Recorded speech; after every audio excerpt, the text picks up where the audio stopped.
2018 draft classmates Luka Doncic and SGA square off for the 14th time. Shea holds the head-to-head edge with 7 wins, but Luka has posted bigger scoring numbers in the 13 prior meetings. From OKC to the big board. What do we got here, Chene and Perk? What are you guys looking at with this particular matchup? Look, you guys, I know it's early. I know it's a small sample size, but this matchup right here has the 2 leading candidates for MVP. So I played for LA.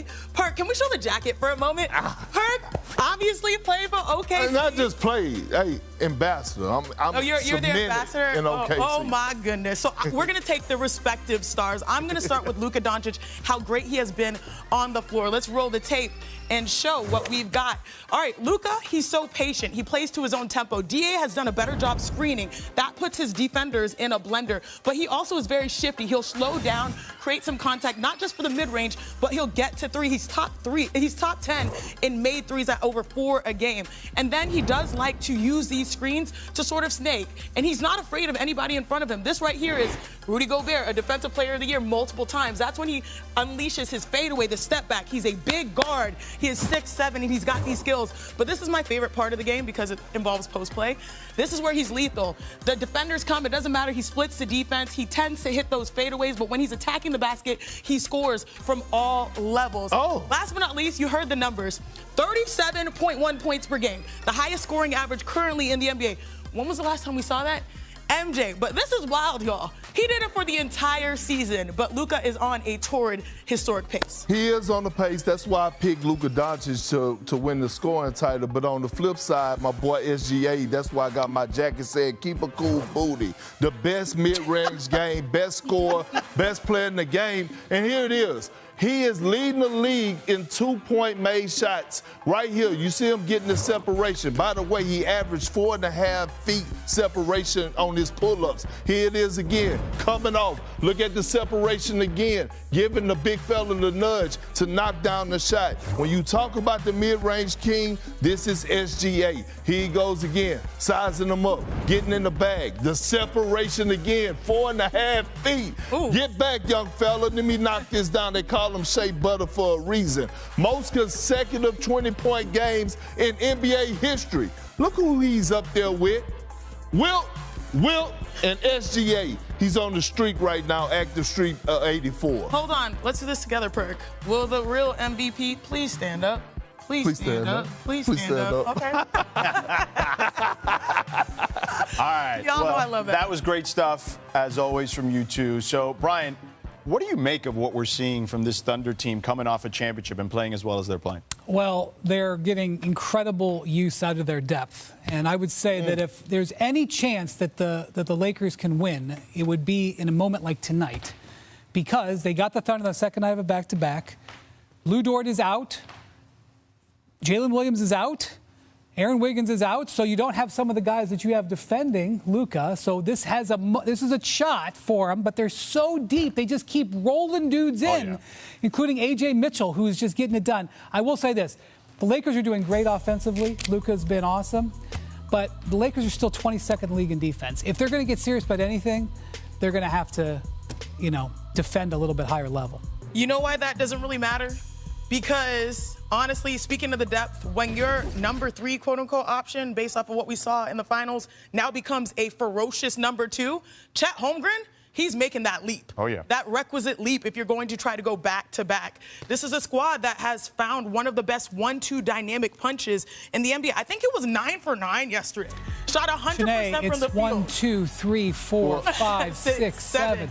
I mean, they just keep coming at you. But that, too, is important. You take the Atlantic Ocean and... As a dedicated Lakers fan, hearing Wendy say that this upcoming matchup against the Thunder is the best opportunity for Luka Doncic to win instantly lights a fire inside me.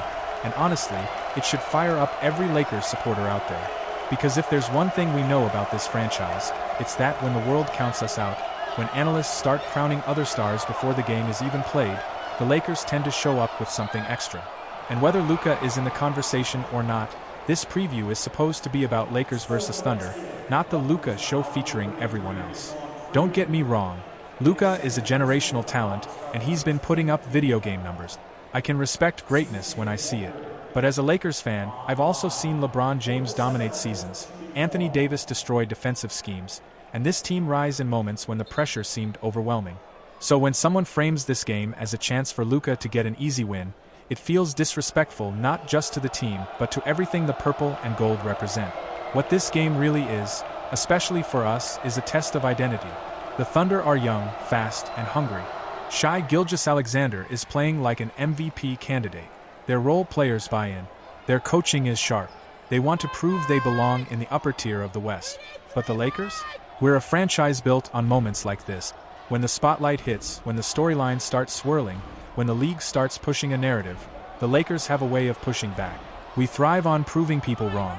Windy cooking up a storyline that this is Luka's best opportunity feels like the national media doing what it always does, underestimating the Lakers until we force them to pay attention. Because this game isn't just some stepping stone for Luka's MVP campaign. It's a chance for the Lakers to show that when healthy, locked in, and prepared, they're still one of the toughest teams in the league to beat. What a lot of analysts forget is that matchups matter. And the Lakers have tools the Thunder struggle with. Anthony Davis, when he's aggressive and engaged, is a defensive nightmare. OKC has no true answer for him when he's in beast mode. If AD comes out dominating the paint, controlling the boards, and protecting the rim, everything opens up. And when LeBron decides to turn back the clock, which he somehow keeps doing, he can pick apart defenses with pinpoint precision. The Thunder may be young and energetic, but they're not built to handle two generational players running the offense with playoff-level intensity. From a fan perspective, I want this game to be personal. I want the Lakers to feel the disrespect in the way Windy framed this matchup. I want them to walk into that arena with a chip on their shoulder, ready to silence the noise. Because this isn't about Luka. This is about the Lakers proving that the Western Conference still runs through experience, resilience, and championship DNA, not just flashy starts and hype-driven narrative. And let's not ignore the fact that every time analysts crown a rising team, the Lakers have a habit of spoiling the celebration.